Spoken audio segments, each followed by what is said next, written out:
Hey everyone, and welcome to another episode of Mrs. Ross Does Math.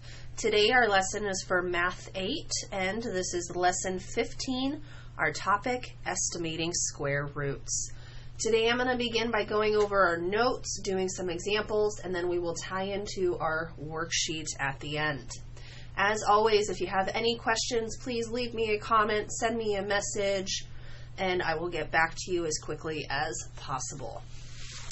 So, like I said earlier, today is Lesson 15 and our topic, Estimating Square Roots. Our essential question is, how do I estimate the value of square roots? Now, in Lesson 14, we covered what is a square root. Okay? And the square root is the root of a number that has the same two factors. So the square root of 100 would be 10, because 10 times 10 is 100. That means the square root of 100 is 10. Today we're going to take this a little further, and we're going to be working on estimating square roots. Now, one of the first things that we need to do is review a couple of vocab words, and the first one is a rational number. A rational number is a number that can be written as a fraction with integers in the numerator and the denominator. Again, a rational number is a number that can be written as a fraction with integers in the numerator, the top of a fraction, and the denominator, the bottom of a fraction. So, if we were to take a look at this, we would take a look as an example for the number 3. The number 3 can be turned into a rational number, meaning turned into a fraction, by going and putting it as 3 over 1. Any number can be turned into a fraction by placing it over the denominator. Now, 0.25 we can also change into a rational number. Now, 0.25 is a quarter, so I'd write 1/4 as my answer for that. Now, we can also turn a fraction into a decimal. Here, because the decimal would be defined, meaning it has a certain number of digits, we would be left with, for 4.5, we could write this as 4.5. Because there are no numbers continuing on past 5, 4.5 would also be considered a rational number.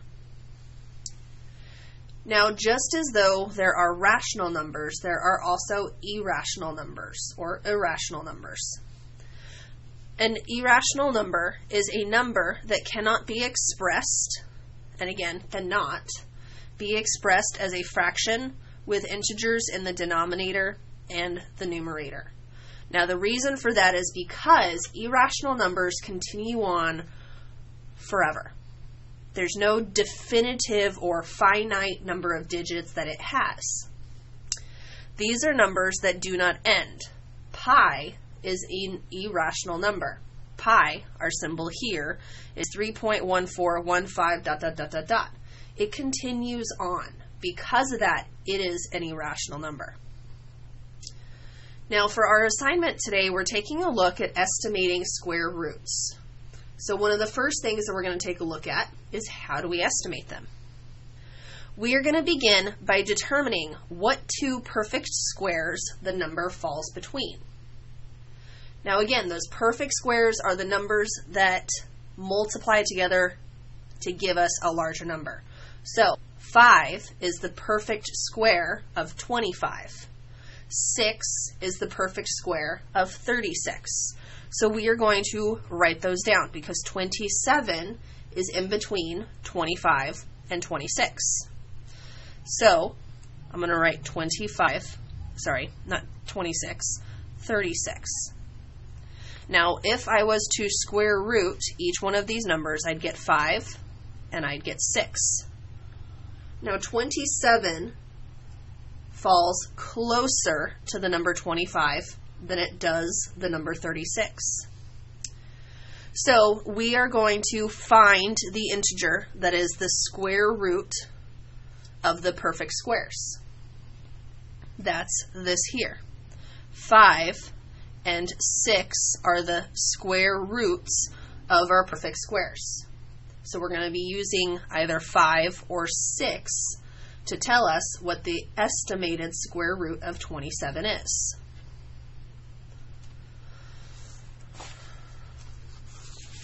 Now, we are going to need to next write a statement. The square root of blank falls between blank and blank. So we're going to do that. The square root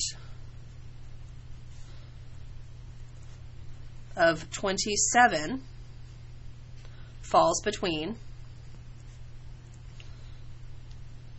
5 and 6. And again, I wrote the word here, square root. You could also write square root 27 falls between 5 and 6. Now we're going to need to determine which number it is closer to. 27 is closer to 25. So because of that, we're going to use the 5 to estimate our value. So the square root of 27, or the approximate square root, is going to be 5 point something. Now if it was 5.5, it'd be about 30. We're not quite there. But 27 is in between 25 and 30, so that's another half. So half of a half is a quarter. So it's probably going to be around 5.2. So that is how we're going to begin by estimating our values. So we have a couple more examples, and the first one here is the number 34. 34 is once again in between the perfect square roots of 25 and 36. So those are the numbers that it's closer or that it's in between that have a perfect square root. Now it is closest to 36, but it's not quite there. So we're still going to have to use the base or the square root of 25 in order to get us to our answer. So the square root of 25 is 5, and it's really close to our 36. You know, once again, if it was around half, it'd be around 30, maybe even 30.5. This one's closer. So again, there is a little bit of a margin of error here, but I'm going to say it's going to be around 5.8. Okay. So again, our estimated square root is going to be approximately 5.8. Next, we're taking a look at the number 20. The number 20 is in between two perfect square roots. The number 4 for 16, and it's in between 25. The square root of 16 is 4, and the square root of 25 is 5. Now, because it does not meet 25, we're going to have to use the 4 as our base. So we're going to have 4 point something. Now 20 is once again approximately halfway in between the 16 and the 25. If we want to get really critical, 20.5 would be exactly half.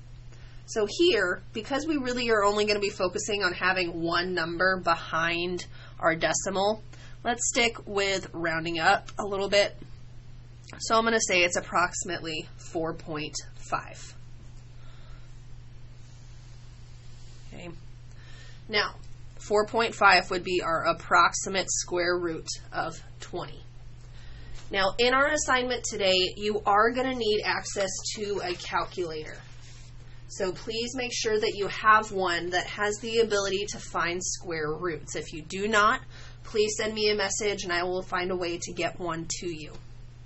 Now, your assignment today is going to be, excuse me, the Lesson 15 worksheet. Okay. Now, this is going to go in a gradual increase in difficulty. What I mean by that is we're going to begin with the basic form of how to identify a square root, and that is by determining the two positive integers each square root falls between.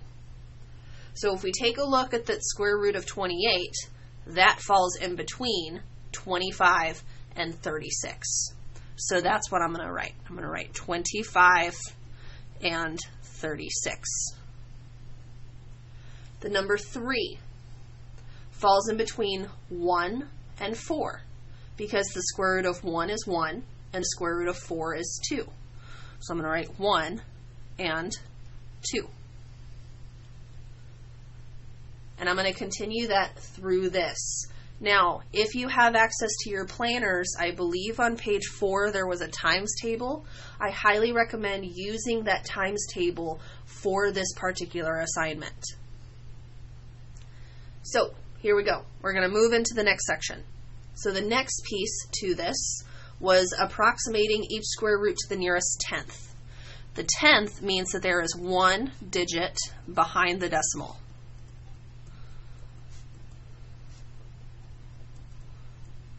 Okay, so again, one digit behind the decimal. So if I take a look at the number 8, 8 is in between the perfect square roots of 4 and 9. Now, finding the square root of 4, that's 2. Finding the square root of 9, that's 3. Because 8 is in between these, and it's not quite 9, we have to stick with the 2 as our base. So my square root is going to be 2 point something. Now here, this one is close to 9, but it's not quite there, so I'm going to say it's approximately 2.8. Now in this assignment, there will be a bit of a range of your margin of error. So as we're going through this, if you're close to the answer, I'm still going to go ahead and give you credit. It's when you're really way off that I'm not going to. Taking a look at number 8, we have the square root of 19. Now, we have 16, which has a perfect square, and we have 25, which is a perfect square. Those are the numbers that 19 falls in between. Now, the square root of 16 is going to be 4, so we're going to use this 4 as our base. Now, again, 19 is close to 16, but it's not quite half. So I'm going to say it's around 4.4. Because a half would be 20.5, which, actually this might be 4.35, but again, we're going to round up, so I'm going to keep it as 4.4. Now, in our next section, you're going to use a calculator to approximate each square root. The first square root that we're going to find is the square root of 23. So using your calculator, you're going to go and find the square root of 23. Now when we do that, we get 4.79583152331272. That's a lot of numbers. But once again, we want to round this to the nearest tenth. So if I have 4.79, this 9 is going to tell my 7 that it needs to round up. So my answer for this is going to be 4.8.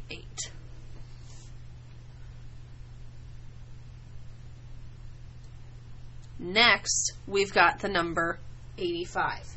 So I'm going to square root the number 85, and we get 9.21954445729. Again, a bunch of numbers, a bunch of digits. But I only care about the first 2 digits behind the decimal because, once again, we're rounding this to the nearest tenth. So I get 9.21. This 1 is going to tell my 2 to stay the same. So my answer is going to be 9.2. Now lastly in your assignment, we're going to be taking a look at a couple of these problems here. Now these are equations, and we're going to go ahead and use the same process as we did on our previous assignment to find the square root. Once again, you can use a calculator for this particular section. Okay. Now our direction state, solve for x, round answers to the nearest tenth.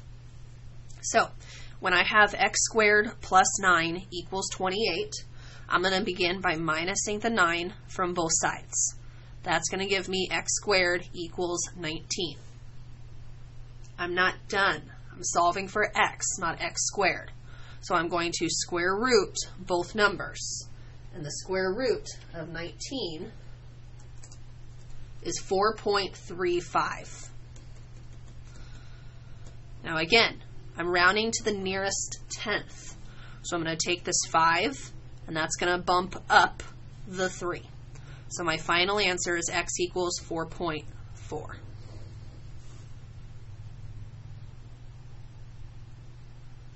Now the last problem I'm going to do with you today is number 22. On number 22, we are going to begin by adding the 12 to both sides. In our problem, 2y squared minus 12 equals 48. That's going to leave me with 2y squared equals 60. I'm going to begin by dividing by 2 on both sides, and that's going to give me y squared equals 30. Now again, I'm going to square root both sides to get just a single y. And y squared, or in this case, the square root of y, is 5.47. I inverted those numbers. 5.47. Again, this 7 is going to round up our 4, so our final answer is y equals 5.5. If you have any questions, comments, concerns, need additional help, please message me, leave me a comment. I am here to help any way I can. I understand that this is a very confusing assignment, so if I need to do an additional set of notes or more example problems, please let me know. Thank you so very much for watching. This is Mrs. Ross Does Math.